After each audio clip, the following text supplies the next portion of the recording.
এইবার আলিয়া ভাটের জীবনে এলো বিশ্বাসঘাতকতা, আর সেটা করল তারই ঘরের মানুষ। পরিচিত হন, নাম বেদিকা প্রকাশ শেট্টি, আলিয়া ভাটের প্রাক্তন পার্সোনাল অ্যাসিস্ট্যান্ট। আস্থা, নির্ভরতা এবং ভরসা সব কিছুর প্রতীক ছিল এই মহিলা। কিন্তু সেই ভরসাকেই কাজে লাগিয়ে সে চালিয়েছে এক বিশাল প্রতারণা।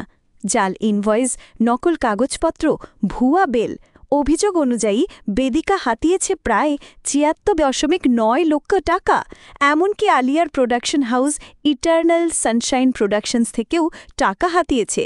ঘটনাস্থল বেঙ্গালুর। অভিযোগ বিশ্বাসভঙ্গ, জালিয়াতি এবং অর্থ আত্মসাৎ। বলিউড জগতে এখন একটাই প্রশ্ন, এতদিন এই জিনিসটা বোঝা গেল কিভাবে? একজন সুপারস্টারের এত ঘনিষ্ঠ মানুষের কাছ থেকে এই ধরনের প্রতারণা। তাই চোখ রাখুন ট্রেন্ডিভিলাতে। আমরাই দেব বলিউডের প্রতিটা আপডেট। লাইক দিন, শেয়ার করুন আর কমেন্টে জানিয়ে দিন আপনি এই ঘটনা নিয়ে কি ভাবছেন।